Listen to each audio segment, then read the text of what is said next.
Everyone, Chhattisgarh लोक सेवा आयोग की तैयारी कर रहे तमाम अभ्यर्थी अब आप अंतिम चरणों में है, आपकी तैयारी अंतिम चरणों में है। तो ऐसे में ये बायोलॉजी का जो वीडियो है, हालांकि ये पहले ही मेरा डेट था, टेक्निकल वजह से थोड़ा विलंब हो गया, तो उसको माइंड नहीं करेंगे। आप इसको देखिए और लाभान्वित होइए। ये जो वीडियो बनाया गया है आप सभी के लिए समर्पित है, छत्तीसगढ़ लोक सेवा आयोग की तैयारी कर रहे तमाम अभ्यर्थियों के लिए समर्पित है। साथ ही साथ अंतिम दिनों में ये वीडियो बायोलॉजी का एक ही कंप्लीट वीडियो में बना दिया हूं, आपके प्रीवियस ईयर क्वेश्चन बैंक को और मोस्ट इंपॉर्टेंट फैक्ट को ध्यान में रखते हुए। आप में से कुछ बच्चे ऐसे होंगे, कुछ बच्चे स्टूडेंट्स ऐसे होंगे जो लोक सेवा आयोग यानी झारखंड लोक सेवा आयोग की तैयारी कर रहे होंगे, तो आप मुझसे जुड़ सकते हैं आजाद जेपीएससी एकेडमी पर। आजाद जेपीएससी एकेडमी पर मैं ये एकेडमी संभालता हूं,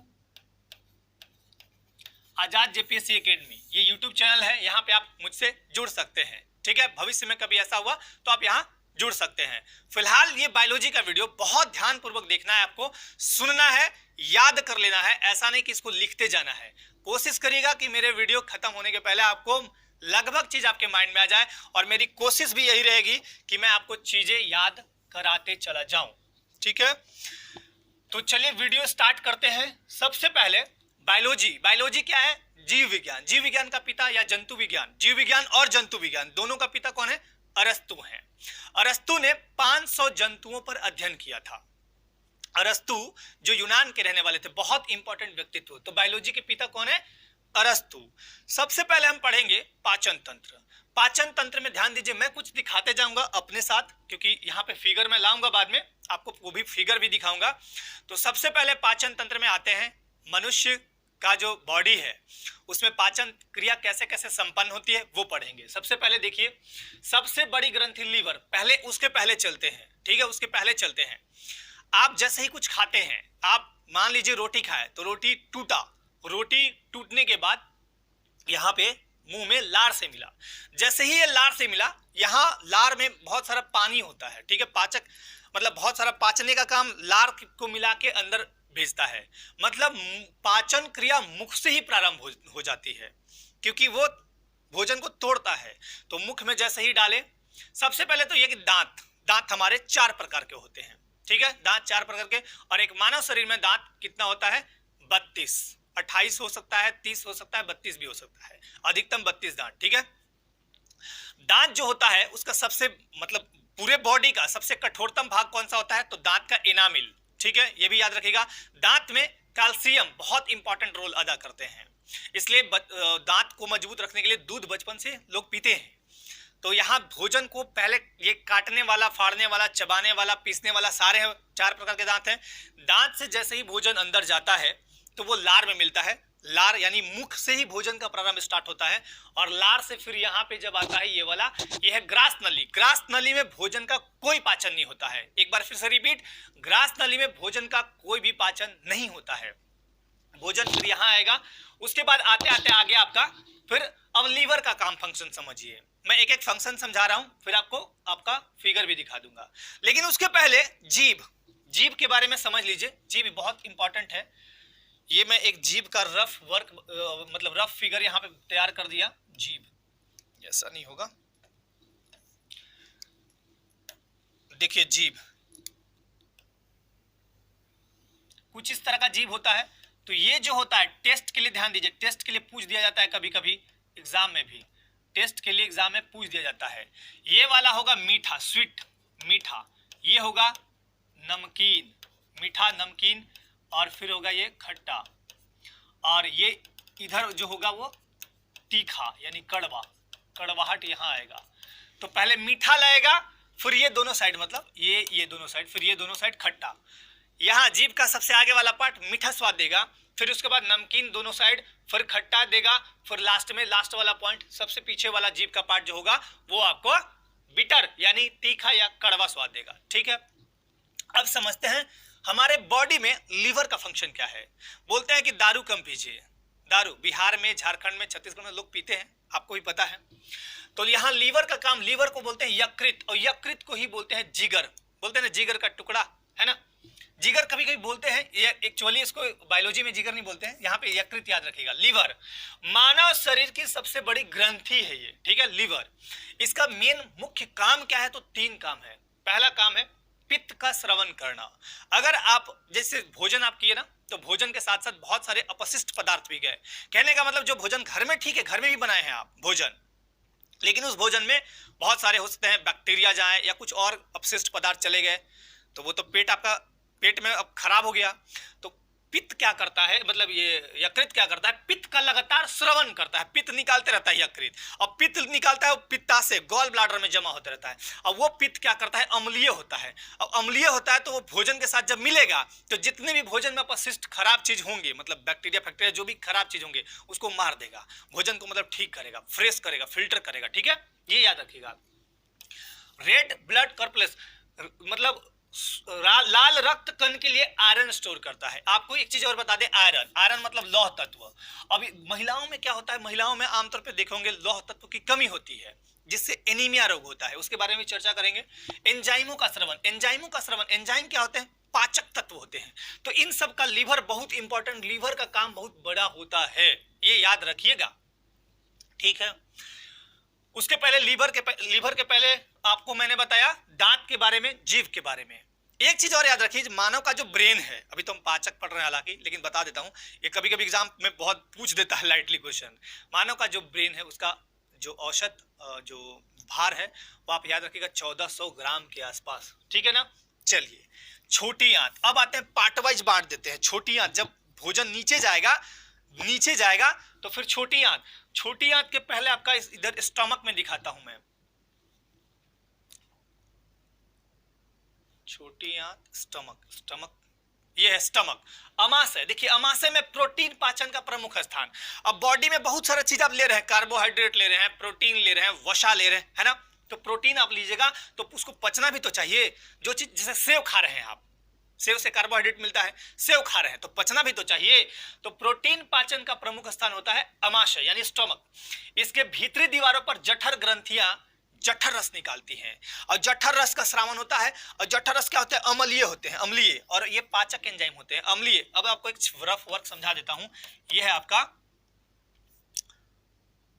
1 2 3 4 5 6 7, ये 7 8 9 से लेके 14 तक। ये अगर 7 रहेगा, 7 तो ये न्यूट्रल रहेगा, न्यूट्रल यानी उदासीन, न्यूट्रल। और 7 से इधर जितना बढ़िएगा क्षारीय होगा, 7 से नीचे जाएगा तो अम्लीय होगा। अम्लीय ठीक है, क्षारीय एक तरह से थोड़ा सा हम लोग के लिए ठीक नहीं होता है। तो अम्लीय मतलब जिसका भी पीएच मान जिसका 7 होगा वो न्यूट्रल होगा, ठीक है ना, न्यूट्रल होगा। और जैसे जल का पीएच मान क्या होगा? जल का पीएच मान 7, तो जल न्यूट्रल है, लेकिन इधर आइएगा तो अम्लीय। जैसे अम्लीय में मतलब ले लें नींबू अम्लीय है। चलिए खैर, तो यहाँ पे अम्लीय जठर रस श्रवण करती है, जो अम्लीय और पाचक एंजाइम जैसे पेप्सिन हो गया। तो यहाँ से जो अमाशय माने स्टोमक मतलब पेट पूरा पेट नहीं लेना है, एक ऐसा करके भाग होता है, ऐसा करके सिकुड़ा हुआ ऐसा। तो पेप्सिन, हाइड्रोक्लोरिक अम्ल और रेनिन एंजाइम निकलते हैं, जो किसको पचाते हैं? तो प्रोटीन को खूब पचाते हैं, ठीक है। उसके बाद ध्यान दीजिए, अग्न्याशय जिसको बोलते हैं पैंक्रियाज, स्टोमक यानी अमाशय, और अग्न्याशय यानी पैंक्रियाज। पैंक्रियाज के अंतःस्रावी भाग से इंसुलिन निकलता है, इंसुलिन स्रावित होता है, ठीक है। अब इंसुलिन स्रावित होगा और इसकी कमी से क्या होगा? मधुमेह रोग होगा। इसकी कमी से क्या होगा? मधुमेह या डायबिटीज रोग होगा, जिसको देहात में बोलते हैं चिनिया रोग भी बोल देते हैं, ठीक है। तो इंसुलिन की कमी से होता है। अभी आते हैं फिर यहाँ, देखिए भोजन जब जाएगा अंदर तो कई चरणों से गुजरने के बाद आंत में जाता है। आंत के 2 पार्ट होते हैं, छोटी आंत, बड़ी आंत। भोजन सबसे लंबे समय तक, या यूं कहे कि सब संपूर्ण पाचन बोलिए, छोटी आंत में ही हो जाता है। बड़ी आंत में भोजन पाचन होता ही नहीं है। बड़ी आंत में केवल यही है कि भोजन के खराब पार्ट को कुछ देर तक स्टोर रखेगा, फिर मल द्वारा बाहर निकाल दिया जाता है। चलिए छोटी आंत समझते हैं। स्मॉल इंटेस्टाइन, भोजन आते ही 3 पाचक एंजाइम मिलते हैं, भोजन में मिलेंगे, ठीक है। पहला मिलता है आंत रस, फिर पित्त रस, फिर अग्न्याशय रस। अब देखिए आंत रस में इसको बोलते हैं इंटेस्टाइनल जूस। प्रतिदिन 2 से 3 लीटर आंत रस स्रावित होता है हमारे कहाँ? मतलब पेट में। आंत रस में उपस्थित जो एंजाइम है वो दो प्रकार के मुख्य जो है दो है, मैंने लिखा है। पहला माल्टेज, माल्टेज एंजाइम क्या करता है, माल्टोज को ग्लूकोज में कन्वर्ट करता है। ग्लूकोज से क्या मिलता है आपको, ऊर्जा मिलता है, ठीक है। सुक्रेज एंजाइम जो है वो सुक्रोज यानी चीनी को ग्लूकोज तथा फ्रक्टोज में बदलता है, ठीक। अब सुक्रोज को का फॉर्मूला क्या है, C12H22O11। सुक्रोज मतलब चीनी। अब नहीं बोलता है चीनी, रक्त में यदि सुक्रोज यानी चीनी की मात्रा, खाने वाला चीनी मत समझिएगा, ठीक है, ये दूसरी चीनी है। रक्त में यदि सुक्रोज यानी चीनी की मात्रा बढ़ जाएगी तो डायबिटीज होगा। दो तरीका मैंने बताया, इंसुलिन की कमी से डायबिटीज या मधुमेह रोग होगा, और अगर बॉडी में आपके रक्त में सुक्रोज की मात्रा बढ़ गई तब भी डायबिटीज या ये मधुमेह रोग होगा, ये याद रखिएगा। दूसरे भाग पे चलते हैं। पित्तरस यकृत द्वारा स्रावित होता है, मतलब लीवर द्वारा। और पित्तरस कहां, पित्ताशय, एक ब्लैडर टाइप का है। ब्लैडर समझते हैं ना, ब्लैडर जिसमें मिट्टी तेल भर के रखते हैं ब्लैडर, उसी टाइप का ब्लैडर, यानी पित्ताशय में स्टोर होता है, गॉल ब्लैडर को बोलते हैं, वहां पे जमा हो जाएगा पित्तरस। यहाँ कोई पाचक एंजाइम नहीं है, फिर भी वसा का पाचन नहीं करता है। किसका, वसा का। अब वसा कैसे मिलेगा, मूंगफली खाए आप, उसमें वसा होता है, तेल खाया वसा हुआ, अब मतलब तेल वाला चीज जो भी खाइएगा उसमें वसा मिलता है, तो वसा का पाचन कहाँ होता है, पित्तरस करता है। अग्न्याशय रस यानी पैंक्रिएटिक जूस, पैंक्रिएटिक जूस देखिए इसमें होता है 98% जल। देखिए हमारे ह्यूमन बॉडी में ना मतलब 70% से भी ऊपर जल मिलता है आपको, है ना, तो ह्यूमन बॉडी में जल भी है। 98% यहाँ जल और 2% एंजाइम और लवण, जिनको बोलते हैं सोडियम बाइकार्बोनेट। सोडियम बाइकार्बोनेट क्या होता है, खाने वाला सोडा। सोडियम कार्बोनेट क्या होता है, धावन सोडा। तो चलिए यहाँ 98% जल और 2% एंजाइम और लवण होते हैं, ठीक है। अग्न्याशय रस में वसा, प्रोटीन, कार्बोहाइड्रेट इस सब को पचाता है, इसलिए इसको बोलते हैं पूर्ण पाचक रस, मतलब कंप्लीट डाइजेस्टिव जूस बोलते हैं, ठीक है। और ये पित्तरस क्या पचाता है, केवल बोलता है कि वसा खाली पचाएंगे, बाकी चीज हम ठीका लेके नहीं बैठे हुए हैं। लेकिन अग्न्याशय रस क्या बोलता है कि नहीं, हम सबको पचा देंगे, इसलिए मेरा नाम क्या है, कंप्लीट डाइजेस्टिव जूस। इसमें उपस्थित जो एंजाइम होते हैं, एंजाइम का काम पचाना होता है, तो देखिए एमाइलेज और लाइपेज, इसके अलावा और भी होते हैं, ठीक है, मुख्य रूप से दो। छोटी आंत में भोजन का लगभग संपूर्ण पाचन हो जाता है, यही नहीं, इसके अलावा भोजन सबसे ज्यादा देर छोटी आंत में ही रहता है।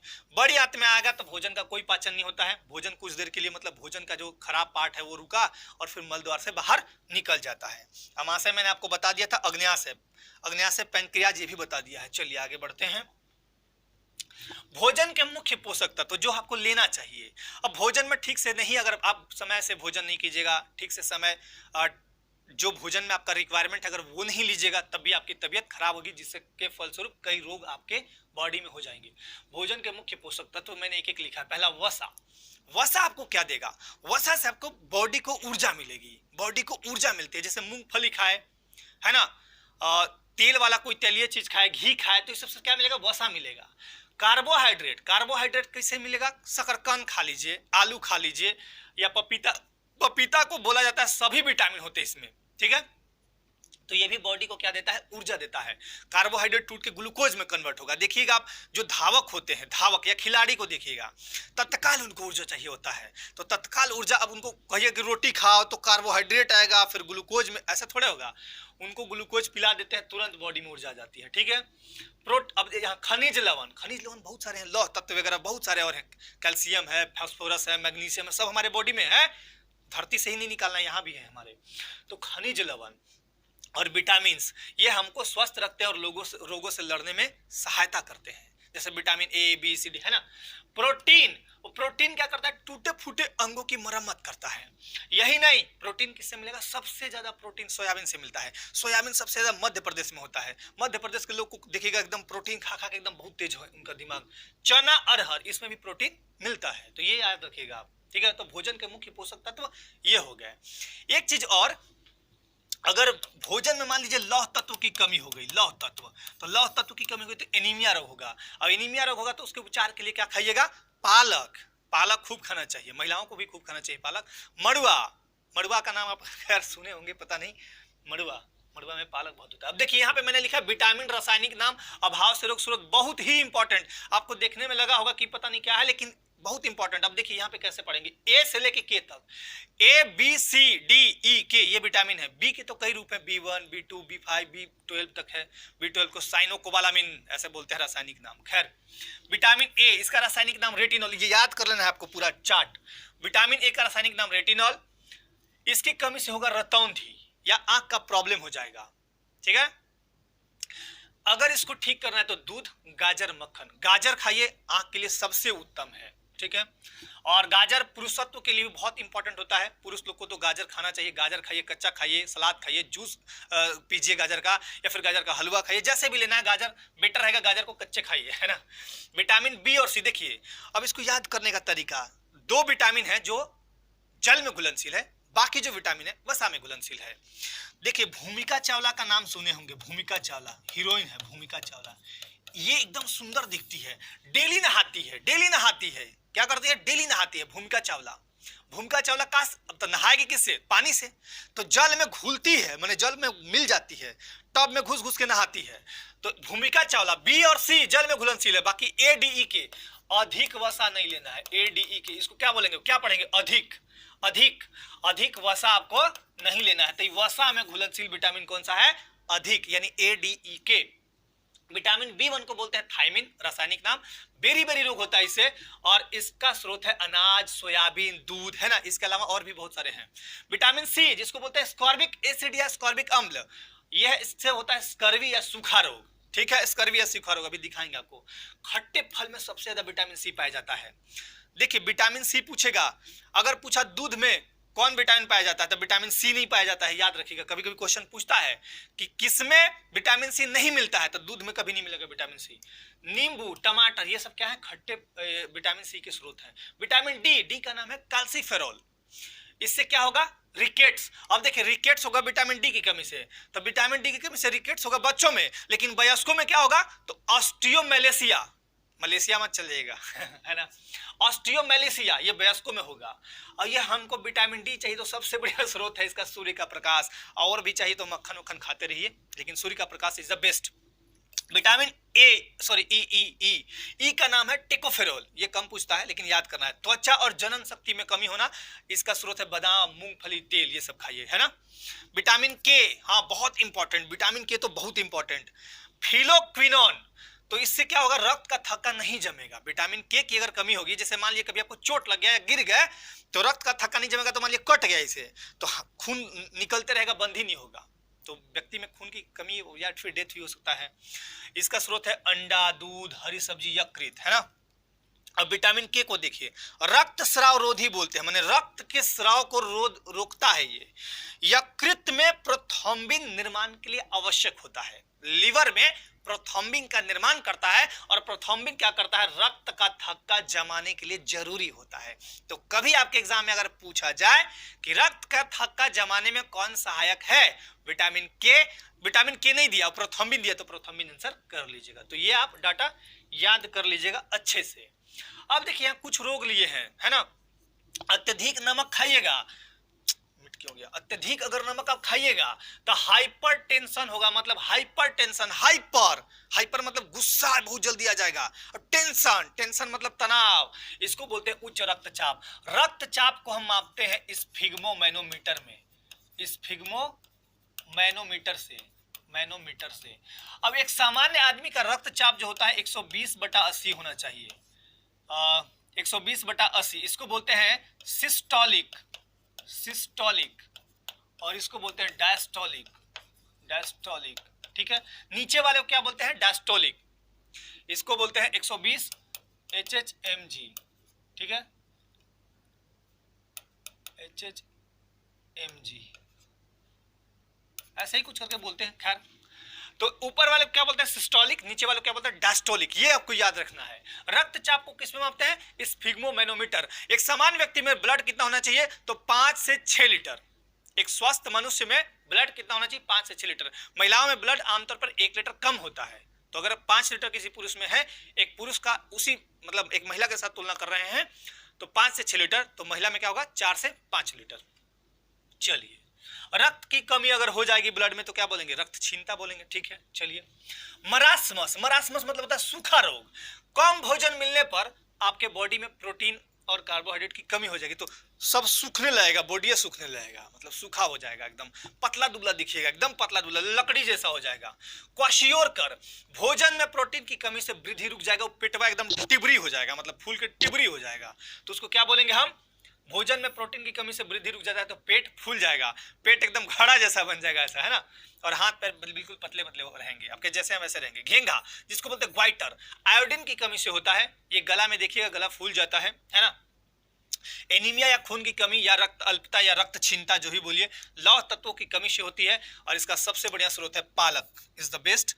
दूसरा सेव और तीसरा मड़ुआ, ये भी याद आप रखिएगा। चलिए आगे बढ़ते हैं। अब बैक्टीरिया, बैक्टीरिया जनित रोग कौन कौन से है, तो टिटनस है, टाइफाइड है, टीबी जिसको क्षय रोग बोलते हैं, उसके अलावा हैजा है, डिप्थीरिया है, प्लेग है ना। जीवाणु विषाणु यानी वायरस जनित रोग, सबसे पहले कोरोना। ये कोरोना कहां से आया, तो चाइना से आया, है ना। कोरोना चाइना से, चाइना मतलब क्या बोले, चाइना से उत्पन्न हुआ 2019, तो कोविड-19 नाम पड़ गया, कोविड-19 कोरोना, कोविड-19 2019 में। रेबीज जिसको बोलते हैं हाइड्रोफोबिया, कुत्ता काट लेगा तो रेबीज हो जाएगा, ये वायरस वाला रोग है। खसरा, खस खस खस खस करते रहता है, छोटी माता, पोलियो, डेंगू, एड्स, चेचक और हेपेटाइटिस, ये सारे हैं वायरस से होने वाले रोग। ठीक है, अगला है प्रोटोजोआ, प्रोटोजोआ से होता है मलेरिया, मलेरिया जिसकी खोज करता था रोनाल्ड रॉस, याद रखेगा मलेरिया। अब मलेरिया मादा एनोफिलीज मच्छर काटेगा तब होगा, मादा एनोफिलीज मच्छर, तो प्रोटोजोआ है। पायरिया, कालाजार, पेचिस और निद्रा रोग, कुछ लोग देखेगा नींदे में चलने लगता है ना। अब एड्स पे आते हैं। एड्स का फुल फॉर्म, ये बहुत इंपॉर्टेंट है, पूछता है एग्जाम्स में, एक्वायर्ड इम्यूनो डिफिशियंसी सिंड्रोम। ठीक है, इसका कारण क्या है, तो एचआईवी क्या है, ह्यूमन इम्यूनो डेफिशिएंसी वायरस, ये वायरस से होता है। ठीक है, अब इसमें होता क्या है कि तो रोगी की प्रतिरक्षा प्रणाली एकदम कमजोर कर देगा। कहने का मतलब कि आपका प्रतिरक्षा प्रणाली कमजोर जब हो जाएगा तो आपको बॉडी में भी बहुत तरह की विकृति आने लगेंगी, और यही नहीं, मतलब जब एड्स हो जाएगा तो उसमें क्या होता है कि टी लिम्फोसाइट, श्वेत रक्त कणिकाएं हैं, उस पर प्रहार करता है, उसको कमजोर करता है। ठीक है, अब इसका जांच कैसे होता है, तो इलिसा टेस्ट कराते हैं, एंजाइम लिंक्ड इम्यूनोसॉर्बेंट एसे, एंजाइम लिंक्ड इम्यूनोसॉर्बेंट एसे। 1 दिसंबर को प्रतिवर्ष हम विश्व एड्स दिवस हम सभी मनाते हैं। चलिए आगे बढ़ें। अब आइए दृष्टि दोष, आंख में। देखिए नेत्रदान में एक चीज याद रखिएगा, नेत्र में कॉर्निया दान दिया जाता है, कॉर्निया, नेत्र में कॉर्निया हम दान देते हैं अगर दान देना हो तो। निकट दृष्टि दोष, 3 दृष्टि दोष इज बहुत इंपॉर्टेंट। निकट दृष्टि दोष को बोलते हैं मायोपिया। निकट, इसमें याद रखने का तरीका, जो दृष्टि दोष होगा वो आपको दिखेगा, और जो दृष्टि दोष मतलब निकट है तो निकट एकदम बढ़िया से दिखेगा, दूर वाला नहीं दिखेगा। निकट की वस्तु स्पष्ट दिखेगी लेकिन दूर की नहीं, और बहुत लोग यहाँ कंफ्यूज हो जाते हैं। याद रखिएगा, याद रखने का तरीका कि निकट का दिखेगा, दूर का नहीं दिखेगा। अब देखिए निकट में है 3 अक्षर, 1 2 3, तो इसका उपचार होगा 4 वाले से, मतलब अवतल लेंस, 4 यहाँ पे 1 2 3 4 अक्षर का है। ये बहुत लोग कंफ्यूज होते हैं, इसलिए याद कीजिएगा। दूर दृष्टि से उसको बोलते हैं। अब दूर है तो हाइपर, हाई मतलब क्या होता है, हाई मतलब दूर या ऊपर कहिए, हाइपरमेट्रोपिया, याद रखिएगा। दूर की वस्तु स्पष्ट दिखेगी लेकिन निकट का नहीं दिखेगा। अभी दूर है, दूर में 2 वर्ड है तो यहाँ 3 वर्ड, उत्तल लेंस। ठीक है, चलिए जरा दृष्टि दोष, या इसी को बोलते हैं हम प्रेसबायोपिया। अधिक उम्र होने पर ना तो आपको दूर का दिखेगा ना तो नजदीक का दिखेगा, ये उम्र की वजह से होती है, आंखों का क्षमता घटने लगता है। इसको ठीक करना है तो द्विफोकल या बायफोकल लेंस से ठीक किया जाता है। चलिए आगे चलते हैं। अब आते हैं फोटोसिंथेसिस पर, यानी प्रकाश संश्लेषण। प्रकाश संश्लेषण एक जैव रासायनिक प्रक्रिया है, जैव रासायनिक प्रक्रिया है। और यहाँ पे होता क्या है कि पौधे सूर्य के प्रकाश की उपस्थिति में, देखिए इसमें क्लोरोफिल का बहुत बड़ा रोल होता है। क्लोरोफिल मतलब अभी आपको बताऊंगा, मैं सेल पढ़ाऊंगा इसके बाद तो आपको समझा दूंगा अच्छे से। पौधे जो है सूर्य के प्रकाश की उपस्थिति में जड़ों द्वारा, पौधे जो है सूर्य के प्रकाश की उपस्थिति में जड़ों द्वारा भूमि से, पौधे सूर्य के प्रकाश की उपस्थिति में जड़ द्वारा भूमि से क्या लेते हैं, जल और खनिज लवण, उनको जो भी चाहिए होता है ले लेते हैं, जल और खनिज लवण। और वायुमंडल में क्या है, वायुमंडल में CO2, देखिए CO2 कितना है, 0.03%, ये भी याद रखेगा। वायुमंडल में सबसे ज्यादा आपका नाइट्रोजन गैस 78%, 78.08%।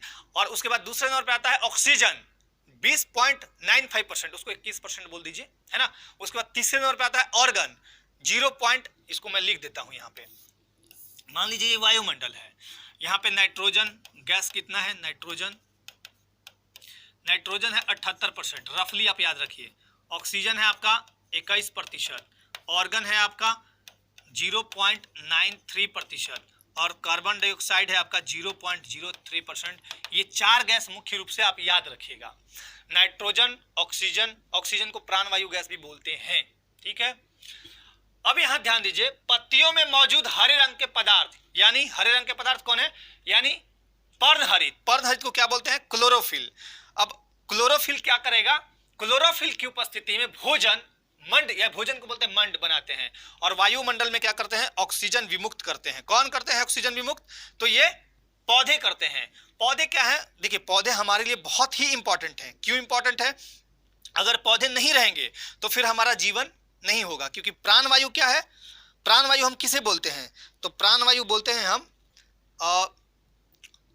ऑक्सीजन को। कार्बन डाइऑक्साइड ग्रहण करते हैं पौधे, और ऑक्सीजन को क्या करते हैं, छोड़ते हैं। तो ये हमारे लिए पौधे बहुत इंपॉर्टेंट हैं, याद रखिएगा ये भी चीज, है ना। चलिए एक चीज और देखते हैं, इसके बाद ध्यान दीजिएगा थोड़ा सा, 1 सेकेंड।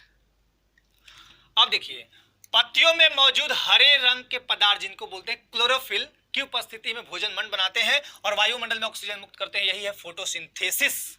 अभी आपको दिखाता हूं, जैसे 6CO2 यह है कार्बन डाइऑक्साइड, 6H2O यह है जल। इसके बाद हम सूर्य का प्रकाश लेंगे, मतलब पौधे लेंगे, हम नहीं लेंगे, सूर्य का प्रकाश क्लोरोफिल में आया। देखिए फोटोसिंथेसिस के लिए सबसे इंपॉर्टेंट क्या है, लाल प्रकाश। लाल प्रकाश नहीं रहेगा मतलब फोटोसिंथेसिस की क्रिया दिन में होगी, रात में कभी नहीं हो सकती है। तो यहां पे सूर्य का प्रकाश और क्लोरोफिल, क्लोरोफिल को मिला सूर्य का प्रकाश। अब ये बना क्या, C6H12O6 प्लस 6O2, यानी ये बना द्राक्ष शर्करा, इसको बोलते हैं ग्लूकोज। अब ये फिर बन गया ऑक्सीजन। अब देखिए हम पौधे क्या लिए, पौधे लिए कार्बन डाइऑक्साइड वायुमंडल से, जल और पोषक तत्व लिए, और सूर्य का प्रकाश मिला क्लोरोफिल पतैया पर, और उसके बाद ये बन गया क्या, उत्पाद क्या बना, उनसे बना क्या, तब ग्लूकोज बना। यही ग्लूकोज टूट के मंड में यानी भोजन में बनता है, पौधों का भोजन बन जाता है, और ऑक्सीजन वायुमंडल में बिखर जाता है, ठीक है, मतलब चला जाता है।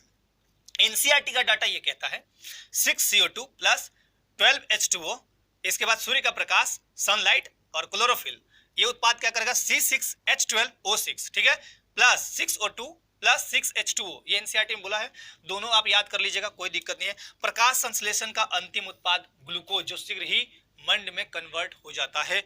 ये बातें आप याद रखिएगा, ठीक है। चलिए अब आपको थोड़ा हम फोटो दिखा दें। ये है फोटो, पहला आपका ये। अब ध्यान दीजिएगा ये वाला फोटो पे,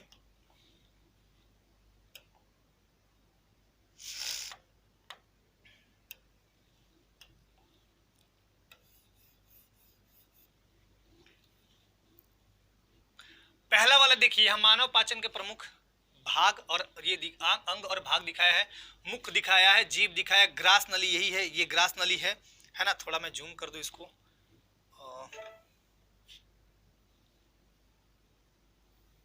थोड़ा मैं जूम कर देता हूं, देखिए ग्रास नली। इसके बाद ये लीवर है, ये आपका लीवर है। स्टोमक ये देखिए, ये वाला है स्टोमक वाला पार्ट। अग्न्याशय पैंक्रियाज यहाँ है, जो पैंक्रियाटिक जूस निकलता है, और यहाँ पे ये देखिए ये है आपका पित्ताशय, गॉल ब्लैडर, यही हरा वाला, ठीक है। उसके बाद आपका फिर ये है आपका, ये बड़ी आंत है बाहर वाला, ये बीच वाला, नीचे वाला छोटी आंत। तो ये आपका इस तरह से फिर मलाशय यानी गुदा में चला जाता है भोजन, ठीक है। चलिए फोटोसिंथेसिस का ये फिगर है आपका, देख लीजिए एक बार दिखा देता हूं। फोटोसिंथेसिस क्या है, यहाँ पे क्या है, ये पौधे जो है जड़ से मतलब क्या लिए, खनिज लवण लिए, है ना, और पानी लिए। उसके बाद इनको क्या मिला, लाइट मिला और कार्बन डाइऑक्साइड लिए, लाइट मिला और कार्बन डाइऑक्साइड लिए, और ये बनाए ग्लूकोज और O2 मुक्त कर दिए। यही आपका फिगर था। चलिए अब आते हैं हम दूसरे पार्ट पे।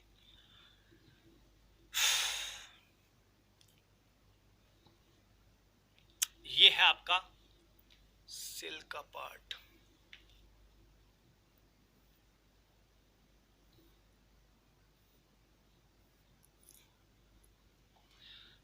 सेल है, बहुत ही इंपॉर्टेंट टॉपिक है। सेल आपको दिख रहा है, चेंज करके देखो, डार्क मोड, ये तो नहीं दिखेगा, चलिए ये वाला मोड कर देता हूं मैं, नहीं ठीक है। देखिए ये है सेल। सेल का कुछ चीज मैं बताते चलूंगा और आपको दिमाग में रखते चलना है सेल से संबंधित चीजें। कोशिका है ना, कोशिका। अब देखिए कोशिका, सबसे पहले सबसे इंपॉर्टेंट पॉइंट पे चलते हैं। कोशिका, कोशिका क्या है? तो कोशिका जीवन की संरचनात्मक और क्रियात्मक इकाई को कहते हैं। जीवन की संरचनात्मक और क्रियात्मक इकाई को क्या बोलते हैं? सेल बोलते हैं। सेल के अध्ययन को क्या बोलते हैं? तो साइटोलॉजी बोलते हैं। क्या बोलते हैं? साइटोलॉजी बोलते हैं। सेल की खोज किसने और कब की थी? तो 1665 में किसने की थी?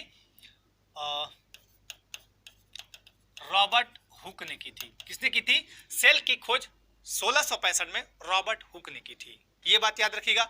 लेकिन इन्होंने क्या किया था? सेल जो खोजा था इन्होंने वो था आपका मतलब मृत सेल। रॉबर्ट हुक जो सर्वप्रथम सेल का खोज किए 1665 में, वो था मृत सेल। लेकिन सबसे पहले जीवित सेल को किसने खोजा था? सबसे पहले जीवित सेल, जीवित सेल तो इसको खोजने वाले थे ल्यूवेनहॉक। कौन थे? ल्यूवेनहॉक। ल्यूवेनहॉक। जीवित सेल को सबसे पहले किसने खोजा? ल्यूवेनहॉक ने। सेल में एक बीच में होता है आपका केंद्रक, देखिएगा केंद्रक। अब केंद्रक का खोज करता 1831 में रॉबर्ट, इनका नाम था रॉबर्ट ब्राउन। 1831 में जो रॉबर्ट ब्राउन, 1831 में जो सेल का केंद्र खोजा, उनका नाम क्या था? Robert brown. सेल का जो केंद्र होता है, सेल का जो केंद्र होता है वो कोशिका का नियंत्रण केंद्र होता है, कंट्रोल करता है वहां। यही नहीं, उसमें क्या होता है? गुणसूत्र और जीन होते हैं। चलिए वो सारा चीज समझाएंगे। सबसे पहले इनको मिटा लूं। तो ये सारी बातें याद रखिएगा। सेल के खोजकर्ता कौन है, क्या है? सेल के खोजकर्ता कौन है? 1665 में किसने खोजा था? 1665 में खोजा था रॉबर्ट हुक ने। ठीक है, चलिए अब आगे बढ़ते हैं। कोशिका से संबंधित चीज, एक चीज और आप याद रखिएगा। कोशिका को समझने से पहले एक चीज आपको ये भी याद रखना चाहिए। देखिए यहां पे समझाते हैं। यह सेल, नहीं दिख रहा है, यह सेल। सेल, सेल के ऊपर होगा आपका टिश्यू, TISSU, टिश्यू मतलब ऊतक, ऊतक। ठीक है, सेल मतलब कोशिका, कोशिका। ठीक है, इसके ऊपर होगा पार्ट और इसके ऊपर होगा बॉडी, बॉडी मतलब शरीर। अब समझिए सेल किसको बोलते हैं? कोशिका हमारे जीवन की क्रियात्मक और संरचनात्मक इकाई है, मूलभूत इकाई है सेल। सेल के बाद टिश्यू, ये टिश्यू, ये टिश्यू, ये टिश्यू बनते हैं टिश्यू, ये। उसके बाद अंग, मान लीजिए ये हाथ है, एक अंग है, हाथ है, अंग है, नाक अंग है, कान अंग है, ये सब अंग है। उसके बाद पूरा फिर बॉडी बन गया। जैसे इसको समझिए, ये ईंटा है, ईंट, ईंट से क्या बनता है? दीवार बना, दीवार से क्या बना? रूम बना, कमरा, और रूम से क्या बना? घर बना। यही चीज आपको याद रखने हैं। ठीक है, तो सेल से संबंधित चीजें याद रखिएगा। सेल के बाद क्या बनेगा? टिश्यू बनेगा, उसके बाद पार्ट बनेगा, उसके बाद बॉडी बनेगा। ये चीजें आपको याद रखनी है। ठीक है, चलिए अब आगे बढ़ते हैं। इसके बाद सेल होते हैं यहाँ पे दो प्रकार के। कोशिका में पाए जाने वाले केंद्रक, केंद्रक की खोज किसने की थी? रॉबर्ट ब्राउन ने 1831 में। कोशिका में पाए जाने वाले केंद्रक के आधार पर ये दो प्रकार के होते हैं। पहला होता है प्रोकैरियोटिक सेल और दूसरा होता है यूकैरियोटिक सेल। प्रोकैरियोटिक सेल में क्या होता है? केंद्रक नहीं पाया जाता है। यूकैरियोटिक सेल में केंद्रक पाया जाता है। कुछ पॉइंट है, बहुत ज्यादा नहीं है, याद कर लेना आपको। इसमें केंद्रक झिल्ली यानी न्यूक्लियर मेम्ब्रेन अनुपस्थित होते हैं। झिल्ली नहीं होता है, झिल्ली है ना, और इसमें केंद्रक झिल्ली होता है। इसमें गुणसूत्र यानी क्रोमोसोम एक होता है और इसमें यूकैरियोटिक सेल में गुणसूत्र एक से अधिक होंगे। इसमें DNA, deoxyribose nucleic acid, protein के साथ जुड़ा नहीं होता है और हिस्टोन प्रोटीन का पूर्णतः अभाव होता है। इसमें डीएनए प्रोटीन के साथ जुड़ा होता है और हिस्टोन प्रोटीन अनुपस्थित होता है। अब देखिएगा, आगे थोड़ा बढ़ा लें। प्रोकैरियोटिक सेल जीवाणु जैसे ब्लू ग्रीन एल्गे, नील हरित शैवाल आदि में पाई जाती है। प्रोकैरियोटिक सेल जो है नील हरित शैवाल आदि में मतलब जीवाणु पाई जाती है। वायरस और बैक्टीरिया को छोड़कर ये जंतु तथा सभी पौधों में पाई जाती है। देखिए प्रोकैरियोटिक, यूकैरियोटिक में, यूकैरियोटिक किस में पाया जाएगा? वायरस और बैक्टीरिया को छोड़कर जंतु और सभी पौधों में ये पाए जाते हैं ये वाले सेल। विश्व की सबसे बड़ी सेल कौन सी है? यानी कोशिका, शुतुरमुर्ग का अंडा, एग ऑफ ऑस्ट्रिच। और अगर बोले विश्व की सबसे छोटी सेल तो माइकोप्लाज्मा यानी परजीवी जीवाणु। ठीक है, ये याद रखिएगा। एक सेल का डिवीजन इस तरह से होता है कि एक जंतु सेल और एक पादप सेल। जंतु सेल ये थोड़ा सा इंपॉर्टेंट याद रखिएगा। कोशिका भित्ति यानी सेल वाल, दीवार। जंतु को दीवार चाहिए, सेल वाल चाहिए। और यहाँ पे कोशिका भित्ति सॉरी जंतु कोशिका के लिए सेल भित्ति नहीं होता है। और पादप मतलब पेड़ कोशिका के लिए, मतलब पादप यानी पेड़ में जो सेल बनता है उसमें कोशिका भित्ति पाई जाती है, यहाँ जंतु में नहीं पाई जाएगी। कोशिका झिल्ली यानी मेम्ब्रेन, प्लाज्मा झिल्ली आदि पाई जाती है, यहाँ पे वो चीज। इसमें लवक यानी प्लास्टिड्स नहीं होते हैं। और पादप कोशिकाओं में लवक जैसे हरित लवक को बोलते हैं क्लोरोप्लास्ट। ये बहुत इंपॉर्टेंट है, ये चीज आपको याद करना है। जो प्रकाश संश्लेषण के लिए महत्वपूर्ण है, क्लोरोप्लास्ट, हरित लवक नहीं होंगे तो प्रकाश संश्लेषण होगा नहीं, क्योंकि इसी के कारण पत्तियों का रंग हरा होता है। अगर ये नहीं होंगे तो रंग क्या हो जाएगा? पीला। चलिए दिखाता हूं हरित लवक। यहां देखिए, ध्यान से देखिएगा इसको। हरित लवक को बोलते हैं क्लोरोप्लास्ट। यह पर्णहरित यानी क्लोरोफिल की उपस्थिति के कारण हरे रंग का होता है। यह प्रकाश संश्लेषण की क्रिया का केंद्र है, सेंटर। यह पर्णहरित की उपस्थिति के कारण हरे रंग का हरित लवक जो होता है, हरित लवक में क्या होगा आपका? पर्णहरित की उपस्थिति के कारण। चलिए लाइसोसोम क्या है? अभी सेल का फोटो मैं एक बार दिखा देता हूं, देन इस पे चलता हूं। सेल का फोटो एक बार आपको दिखाता हूं। ये है आपका लाइसोसोम। अभी मैं फिर से एक बार फिगर पे आऊंगा कि ये फिगर दिख नहीं रहा होगा ठीक से आपको। लाइसोसोम, राइबोसोम, माइटोकॉन्ड्रिया, सारे के बाद में कोशिका द्रव्य क्या है, थोड़ा सारे के बारे में डिटेल करेंगे, लेकिन उसके पहले यहाँ पे देख लें। चलिए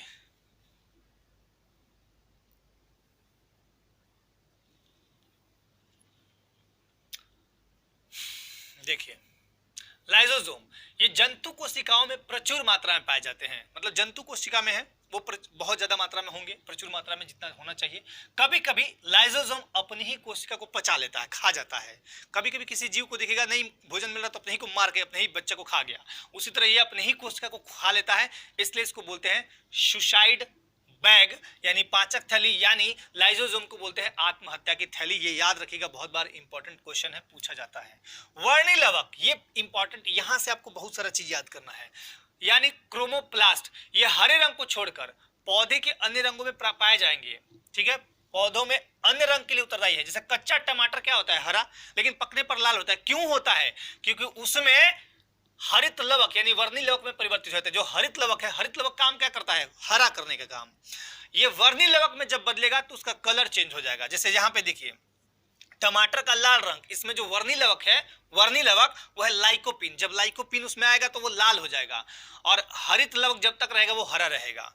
गाजर में उसी तरह गाजर का जो लाल रंग या जो भी रंग होता है कैरोटीन वर्ण के कारण लाल होता है इसका। हल्दी का पीला रंग होता है जैंथोफिल के कारण। ठीक है, ये बातें ये भी याद रखिएगा।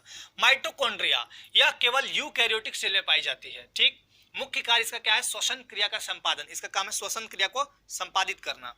माइटोकॉन्ड्रिया में ऑक्सीजन की उपस्थिति में भोजन के विखंडन से ऊर्जा मुक्त होती है। ऑक्सीजन की उपस्थिति में भोजन जब विखंडित होगा तो ऊर्जा मुक्त होती है, जो एटीपी को बोलते हैं एडिनोसिन ट्राइफॉस्फेट, उसके रूप में स्टोर होती है। इसी कारण माइटोकॉन्ड्रिया का कोशिका का पावर हाउस कहते हैं। इसको सब कुछ मिलते रहता है, इसलिए पावर हाउस बोलते हैं। राइबोसोम ये आरएनए यानी राइबो न्यूक्लिक अम्ल और प्रोटीन से बनी संरचनाएं हैं। ये राइबोसोम जो है आरएनए और प्रोटीन से मिलकर बनती है, जिन पर कोई आवरण नहीं होता है। राइबोसोम प्रोटीन संश्लेषण में सहायक है। ठीक है, चलिए बात समझ में आई। आगे अब आते हैं गुणसूत्र पर, यानी क्रोमोसोम। गुणसूत्र देखिए बहुत ही इंपॉर्टेंट मतलब टॉपिक है, गुणसूत्र यानी क्रोमोसोम। अब देखिएगा क्रोमोसोम, अब देखिए क्रोमोसोम दो चीजों से मुख्य रूप से बना है। पहला है आपका डीएनए, डीऑक्सीराइबोज न्यूक्लिक एसिड 40% होता है गुणसूत्र में, और हिस्टोन प्रोटीन 60% होता है। ये आप डीएनए डीएनए मतलब गुणसूत्र के आधार पे क्या होता है, माता पिता मतलब माता पिता के बच्चों में जो मतलब एक्टिविटियां आती हैं गुणसूत्र की वजह से आती हैं। खैर, नामकरण गुणसूत्र का कौन किया था, तो वाल्डेयर ने किया था। कौन किया था, वाल्डेयर ने किया था, ये भी आप याद रखिएगा, वाल्डेयर ने किया। जेम्स वाटसन और क्रिक ने 1953 में डीएनए का डबल हेलिक्स मॉडल दिया था। क्या दिया था 1953 में, डीएनए का यानी डीऑक्सीराइबो न्यूक्लिक एसिड का द्विकुंडलित संरचना यानी डबल हेलिक्स मॉडल दिया। इसके लिए इनको 1962 में नोबेल प्राइज से पुरस्कृत किया गया था। गुणसूत्र कोशिका के केंद्रक में, अब सेल के केंद्रक में धागे के समान फैला रहता है। कुछ मात्रा माइटोकॉन्ड्रिया और क्लोरोप्लास्ट में भी होता है। गुणसूत्र क्या है, यह एक आनुवांशिक पदार्थ है जो माता पिता से उनके गुणों को संतानों में पहुंचाता है। मैंने भी बताया कि माता पिता का जो क्वालिटी होगा, गुण होगा, वो बच्चों में आता है गुणसूत्र की वजह से। ठीक है, चलिए आगे बढ़ते हैं। अब आते हैं आरएनए पे थोड़ा सा, ये बहुत ही इंपॉर्टेंट है आरएनए। देखिए RNA ribo nucleic acid, RNA कोशिका द्रव में बिखरा रहता है, सेल का जो द्रव होगा उसमें बिखरा रहता है। यह मुख्य रूप से प्रोटीन निर्माण की प्रक्रिया में भाग लेता है और यह एकल कुंडलित संरचना है, मतलब एकल। गुणसूत्र तो ऐसे से लपेटे हुए रहते हैं। खैर, मानव में गुणसूत्र यानी क्रोमोसोम की संख्या कितनी होगी, 46। अगर टोटल संख्या पूछा 46, अगर जोड़ी पूछेगा तो बोलेगा 23।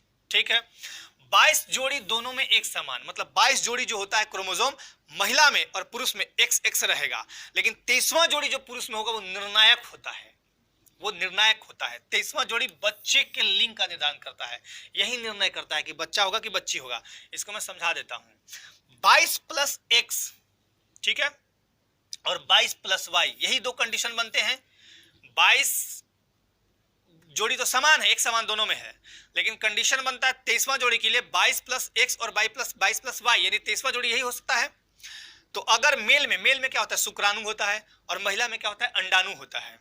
फीमेल में गुणसूत्र एक समान होगा, मतलब 22 + X और 22 + X, इसमें अलग अलग नहीं होगा। अभी आपको आगे दिखाता हूं मैं, चलिए अब देखिएगा। इसमें जब फर्टिलाइजेशन यानी निषेचन के समय अगर अंडाणु, पहला कंडीशन, अगर अंडाणु किसमें होगा, स्त्री में होगा। पुरुष अंडाणु, एक्स अंडाणु पुरुष के शुक्राणु, तो शुक्राणु कौन सा, पुरुष के शुक्राणु, मतलब शुक्राणु से मिलेगा। जैसे अंडाणु जो है स्त्री का, एक्स गुणसूत्र वाले, स्त्री में तो एक्स ही है, लेकिन मेल में कौन सा है, तो एक्स और वाई। 23वां जोड़ी ये है दो, पहला हम एक्स लेते हैं फिर वाई लेंगे। अगर महिला का अंडाणु है, वो 23वां जोड़ी जो पुरुष का है शुक्राणु, एक्स गुणसूत्र वाले पुरुष के शुक्राणु के साथ मैच करता है, तो जाइगोट होगा, युग्मनज। तो फिर उसमें 23वां जोड़ी जो बनेगा वो XX बनेगा, क्योंकि एक X यहां महिला से आया और एक X पुरुष से, तो XX बन गया, अर्थात लड़की होगी, XX लड़की होगी। दूसरा कंडीशन, स्त्री के अंडाणु, उसमें तो X ही निकलना है, क्योंकि मैंने बोला कि 22 + X महिला में है, 22 + X महिला में है, लेकिन पुरुष में क्या है, 22 + X और 22 + Y। तो 22 + X तो दिखा दिया, 22 + Y।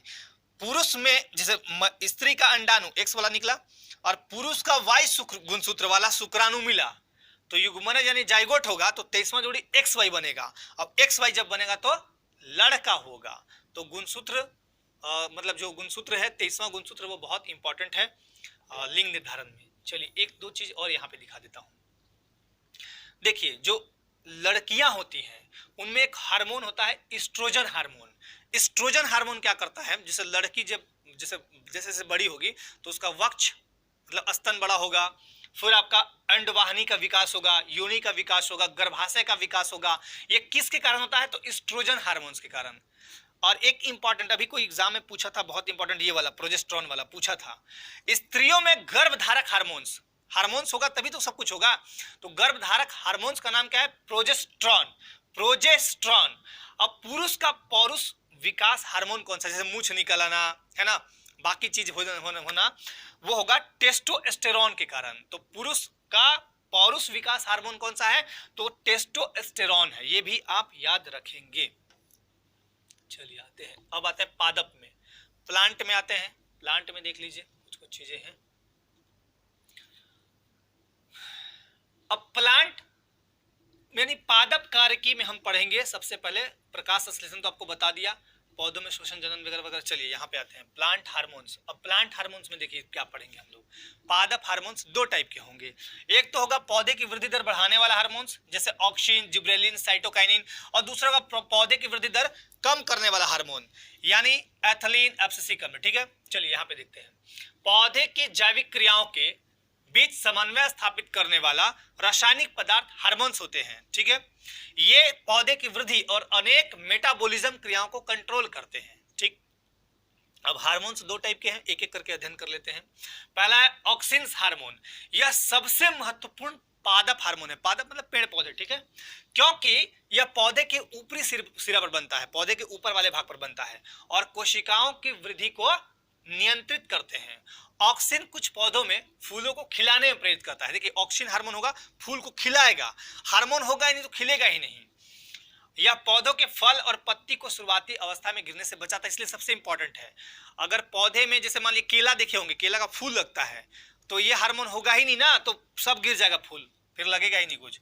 ऑक्सिन की अधिक मात्रा अगर हो गई प्लांट्स में तो तने की वृद्धि होगी। ठीक है, और ऑक्सिन की कमी होगी, मतलब ऑक्सिन की मात्रा में कमी हुई तो जड़ की वृद्धि होगी, ये भी याद रखिएगा। ऑक्सिन देखिएगा कायिक जनन। कायिक जनन किसको बोलते हैं? कायिक जनन गुलाब के कलम से जैसे नया पौधा लगाना गुलाब का, उसी को बोलते हैं कायिक जनन। तो ये मतलब कायिक जनन में ऑक्सिन महत्वपूर्ण भूमिका भी दिखाता है। दूसरा है साइटोकाइनिन, कोशिका विभाजन की दर को बढ़ाता है। कोशिका विभाजन जो होते हैं 1 से 2, 2 से 4 ऐसे करके उसकी दर को बढ़ा देता है, स्पीड को बढ़ाता है। साथ ही साथ पौधों के अंग निर्माण को नियंत्रित करता है। जो अंग बनते हैं पौधे के उनको नियंत्रित करने का काम करता है। यह हार्मोन वहां संश्लेषित होता है जहां तेजी से कोशिका विभाजन होता है, जैसे तरुण फल, तरुण मतलब युवा फल, विकासशील कलिका, वहां पे तेजी से ये काम करते हैं। चलिए अगला आते हैं जिब्रेलिन्स। जिब्रेलिन्स में देखिए यह हार्मोन पौधे के ऊपरी सिरों और भ्रूण में बनता है, भ्रूण में बनता है और इसके सभी भाग में वृद्धि करता है। ठीक है, ये पौधे की लंबाई में वृद्धि करते हैं। लंबाई, अगर ये हार्मोन नहीं रहेगा तो पौधा इतना का इतना रहेगा और अगर रहेगा तो धीरे धीरे बढ़ेगा। और पेड़ की जरावस्था यानी वृद्धावस्था को रोकता है, पेड़ को जल्दी मतलब जवान बनाए रखता है ये।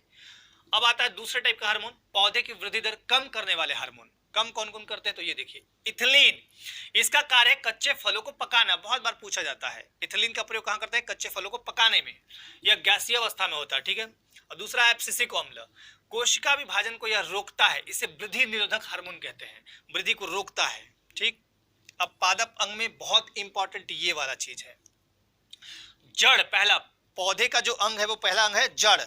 जड़ में ध्यान दीजिए, इसका काम क्या है? रूट का। पहला रूट का काम क्या होता है? जड़ को मतलब पौधे को सहारा देना, और दूसरा है भूमि से जल और पोषक तत्वों का अवशोषण करना। अभी मैंने फोटोसिंथेसिस में बताया भी है। जड़ यानी मूल 3 प्रकार के होते हैं। पहला मूसला जड़ यानी ट्रैप रूट, ये सब आपको याद कर लेने हैं, ये सब क्वेश्चन पूछ देता है। इसको बोलते हैं प्राथमिक जड़, मतलब मूसला जड़ किसको बोलते हैं? तो मूसला जड़ बोलते हैं प्राथमिक जड़, और इसकी शाखा को मिला दीजिए तो मूसला जड़ बन जाएगा, जैसे सरसों का पौधा। दूसरा है रेशेदार या झकड़ा जड़, झकड़ा जड़। फाइब्रस रूट, तने के आधार से निकलने वाली जड़, मतलब तना है उसके आधार से निकल गया जड़, उसको बोलते हैं झकड़ा जड़, जैसे गेहूं का पौधा। तीसरा है एडवेंटियस रूट यानी अपस्थानिक जड़, इसमें मूल पौधे के अन्य भाग से निकलती है, मतलब जड़ जो है पौधे के अन्य भाग से निकलेगा जड़, न कि मूलांकुर से। मूलांकुर मतलब जैसे दाना होता है ना, जैसे चना, उसका दाना से नहीं निकल कर दूसरे भाग से निकलेगा, जैसे बरगद, घास इत्यादि। अब आता है जड़ का रूपांतरण। देखिए जड़ का रूपांतरण यहाँ पे ध्यान दीजिएगा। जड़ का रूपांतरण, मूसला यानी मतलब जड़, मुख्य जड़ों का रूपांतरण मतलब मुख्य रूप से ये है। ठीक है, जड़ का रूपांतरण इस तरह से 4 भाग में मैंने किया है। पहला है संकवाकार, देखिए संकवाकार, ये फिर तर्क रूप, फिर गांठदार, फिर कुंभी रूप। पूछता है क्वेश्चन ये संकवाकार। संकवाकार मतलब शंकु के जैसा रहेगा, इसको बोलते हैं कोनिकल। ये गाजर, गाजर ऐसा ही होगा, गाजर का पूछ देगा ना कि संकवाकार जो जड़ है उसका उदाहरण दीजिए, तो याद रखिएगा गाजर।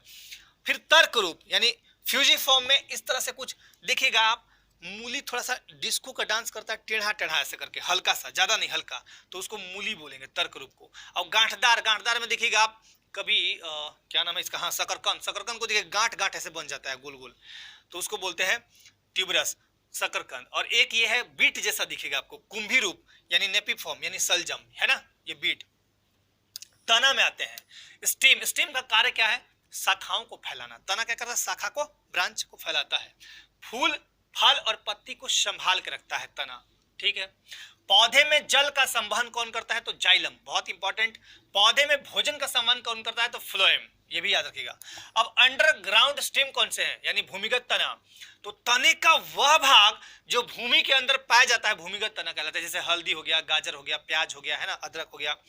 तने का रूपांतरण अब ये 4 टाइप से किया है और यहां से क्वेश्चन बहुत बार पूछ देता है और बहुत लोग कंफ्यूज होते हैं। कंद यानी ट्यूबरस, आलू है कंद। सल्क कंद यानी बल्ब, सल्क, सल्क मतलब जानते हैं एक परत के बाद दूसरा परत के बाद तीसरा ऐसे निकलेगा। प्याज और लहसुन, देखिएगा लहसुन और प्याज को निकालिएगा तो एक परत दो परत ऐसे निकलेगा, सल्क कंद। घन कंद यानी कॉर्न, कॉर्न, अरबी और जमीकंद। और प्रकंद, रिजोम, अदरक और हल्दी हैं। अब इसको ट्रिक एक मैं बना दिया हूं, आओ पिया अब हल्के से, आओ पिया अब हल्के से, याद रखिएगा, याद हो जाएगा। आ से आलू, ओ से ओल, पिया से प्याज, अ से अदरक, ब से बांडा, हल से हल्दी और के से केसर। ये सारे तना के रूपांतरण है। पूछ जाएगा कि प्याज क्या है? तो तना। अदरक क्या है? तना। ओल क्या है? तना। आलू क्या है? तना। तो ये याद रखिएगा, आलू जड़ नहीं है, तना है। अब आइए पुष्प में। पुष्प में बहुत सारा चीज नहीं, दो चीज याद रखना है। फ्लावर या पौधे का प्रजनन अंग होता है, इससे पौधे में लैंगिक प्रजनन होता है। मुख्य रूप से 4 भाग है, बाह्य दलपुंज, दलपुंज, ये 2 आपको याद करना है। पुमंग बोलते हैं नर जनन अंग को और जयांग बोलते हैं मादा जनन अंग को पौधों में, ठीक है। फ्रूट में आते हैं। अब फ्रूट में अभी पूछा था क्वेश्चन बीपीएससी में, कूट फल यानी असत्य फल और सत्य यानी वास्तविक फल, फॉल्स फ्रूट और ट्रू फ्रूट किसको बोलते हैं? देखिए वास्तविक फल या सत्य फल, अंडाशय से निर्मित होने वाला फल, अंडाशय में जो निर्मित होगा अंडाशय से, उसको बोलते हैं वास्तविक फल। जैसे आम और जामुन, इसके अलावा और भी फल हैं। असत्य फल या झूठा फल या कूट फल, ठीक है। वैसा फल जो निषेचन के बाद पुष्पासन में चला जाए, फूल वाले पार्ट में चला जाए, तो वह सत्य फल होगा। फल पुष्पासन में बनता है, ठीक है, जैसे सेव और काजू, ठीक है ना, ये याद रखिएगा। चलिए अब आते हैं आगे। तो ये सारी मुख्य बातें थी और कुछ बचा तो नहीं है, देख लेता हूं एक बार, ये पूरा हो गया, ठीक है। तो बायो मैंने आपके एक वीडियो में कंप्लीट करने का पूरा प्रयास किया है। आप इससे काफी लाभान्वित हों तो एग्जाम के पहले आप, जैसे ये वीडियो जब जाएगा, आराम से इसको 1 से 2 बार देखने हैं, ध्यान पूर्वक देखिएगा, आपको चीजें याद हो जाएंगी। और इतना पढ़िए, आपका मैं आशा करता हूं कि इससे बाहर क्वेश्चन नहीं जाए। और छत्तीसगढ़ लोक सेवा आयोग दे रहे तमाम अभ्यर्थियों को आजाद ग्रुप की तरफ से और मेरे तरफ से यानी तरुण सर की तरफ से आप सभी को बेस्ट ऑफ लक। एक चीज छूट रहा था आपका, वर्णमाला में आपने बोला था, हिंदी व्याकरण में वर्णमाला बोला था, तो मैं कोशिश करूंगा कि उसका वीडियो भी आपको शॉर्ट टर्म का ही 10-15 मिनट का करके भेज दूंगा, ठीक है। तो आप अपनी तैयारी को और मतलब मूर्त रूप दीजिए और बढ़िया से तैयारी कीजिए, जम के तैयारी कीजिए, सकारात्मक सोच रखिए, आपका एग्जाम जरूर निकलेगा। तो इसी आशा के साथ आप सभी को धन्यवाद। अपने लाइफ में आप स्वस्थ रहें, मस्त रहें, व्यस्त रहें। धन्यवाद।